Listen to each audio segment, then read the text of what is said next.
আসসালামু আলাইকুম, সবাই কেমন আছেন? আশা করি সবাই আল্লাহর রহমতে ভালো আছেন। আমরাও আল্লাহর রহমতে ভালো আছি। আজকে আপনাদের সামনে নিয়ে আসলাম কিভাবে হালিম রেসিপি তৈরি করা হয়।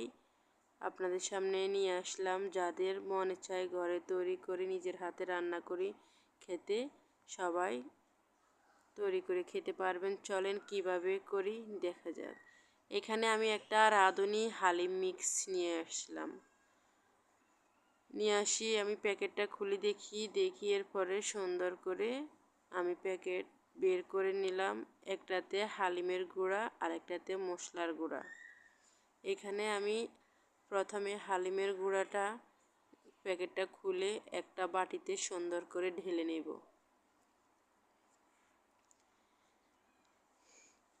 ঢেলে নেওয়ার পরে আমি এখানে দিয়ে দিলাম গরম গরম পানি, দিয়ে দিলাম 2 কাপ পরিমাণে। বাটিতে দিয়ে 2 কাপ পরিমাণে আমি পানি দিয়ে দিলাম, গরম পানি দিয়ে দিলাম ভলকানো। দিয়ে দেওয়ার পরে আমি এখানে চামচ দিয়ে ভালো করে জমাট যেন না বাঁধে, এই কারণে সুন্দর করে চামচ দিয়ে নাড়াচাড়া করে মিক্সার করে সুন্দর করে আমি এটি ভিজিয়ে রাখলাম।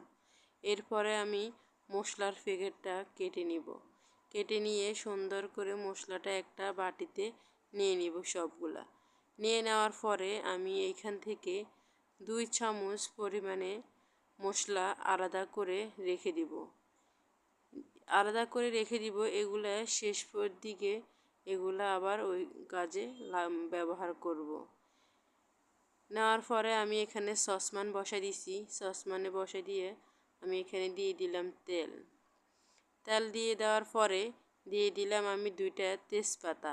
এরপরে দিয়ে দিলাম আমি লবঙ্গ, এলাচ, দারচিনি।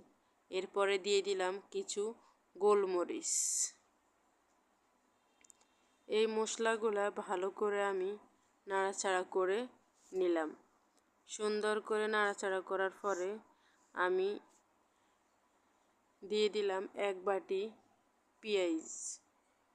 পেঁয়াজগুলো সুন্দর করে আমি নাড়াচাড়া করতে সুন্দর করে পেঁয়াজগুলো আমি কিছুক্ষণ নাড়াচাড়া করার পরে পেঁয়াজের কালারটা সুন্দর চলে আসছে লাল বর্ণের। এগুলা বাদামি কালার হওয়ার পরে আমি দিয়ে দিলাম 2 চামচ পরিমাণে আদা রসুন দেওয়ার পরে সুন্দর করে আমি পেঁয়াজ মশলার সাথে আদা রসুনগুলো ভালো করে মিক্সার করে নাড়াচাড়া করে নিতেছি। আপনারাও এভাবে, আমি যেভাবে করতেছি আপনারাও এভাবে করে নেবেন। এরপরে দিয়ে দিলাম আমি একটু পরিমাণে পানি দিয়ে দেওয়ার পরে আমি এখানে দিয়ে দিলাম 1 চামচ পরিমাণে মরিচের গুঁড়া, দিয়ে দিলাম আমি এখানে জিরার গুঁড়া দিয়ে দেওয়ার পরে আমি হলুদের গুঁড়া, লবণ, মশলাগুলো সবগুলো আমি একসাথে দিয়ে দিলাম। ভালো করে এগুলো আমি নাড়াচাড়া করে সুন্দর করে ভালো করে ফ্লেভারটা নিয়ে আসব। নাড়াচাড়া করতে আমি এখানে 1 কাপ পরিমাণে পানি দিয়ে দিলাম। পানি দিয়ে সুন্দর করে মিক্সার করে নিব। মিক্সার করে নেওয়ার পরে আমার ফ্লেভারটা অনেক সুন্দর চলে আসছে। এখানে আবার আমি দিয়ে দিব কিছু মুরগির মাংস দিয়ে সুন্দর করে মাংসগুলা আমি ভালো করে মশলার সাথে মিক্সার করে নিলাম। ভালো করে মিক্সার করে নেওয়ার পরে আমি এখানে সুন্দর করে আমার মাংসগুলা কষিয়ে নিলাম। মাংসগুলো কষিয়ে নেওয়ার পরে এইখানে আমি সুন্দর করে সবগুলো যেন পাতিলের সাথে না বাজে সুন্দর করে নাড়াচাড়া করে মিক্সার করে সুন্দর করে আমার এখানে আবার আমি দিয়ে দিব হালিমগুলো আমি ভিজিয়ে রাখলাম, হালিমগুলো ঢেলে দিব মাংসের ভিতরে দিয়ে সুন্দর করে নাড়াচাড়া করে নিতে হবে। মিক্সার করে নিব মাংস মশলা। এরপরে হালিমের এগুলো সুন্দর করে নিয়ে নেব। আমি এখানে দিয়ে দিলাম 2 কাপ পরিমাণে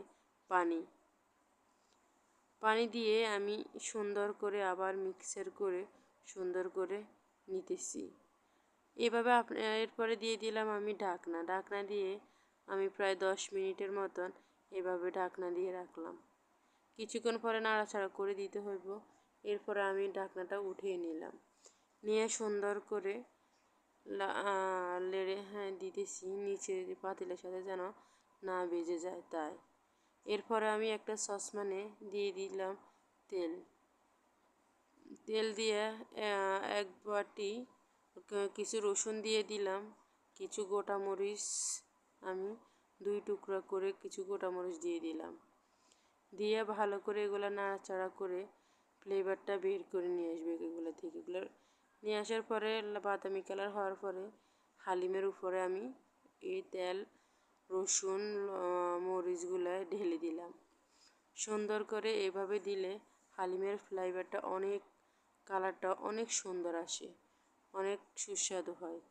ওই যে আমি কিছু মশলা রেখে দিলাম এক্সট্রাভাবে, ওই মশলাগুলো আমি সুন্দর করে দিয়ে ভালো করে মিক্সার করে নিলাম। মিক্সার করে দিয়ে সুন্দর করে আমার হালিম তৈরি করা শেষ। এখন আমি বাটিতে নিব, এখন খাওয়ার পালা। মাশাআল্লাহ, আমার হালিমটা অনেক সুন্দর হয়েছে। দিয়ে দিলাম উপরে দিয়ে কিছু পেঁয়াজের পেস্তা, ধনিয়া পাতা একটা দিয়ে দিলাম আমি, উপরে দিয়ে একটা লেবু দিয়ে দিলাম। দিয়ে দিলে অনেক সুস্বাদু, যাদের খেতে মন চায় সবাই পারবেন ঘরে তৈরি করে ঘরোয়াভাবে হালিম তৈরি করে খেতে পারবেন। আমার হালিমটা কেমন হয়েছে বা তৈরি আজকের রেসিপিটা সবাই বলবেন। আজকে এই পর্যন্তই, সবাই ভালো থাকবেন। আল্লাহ হাফিজ, আসসালামু আলাইকুম।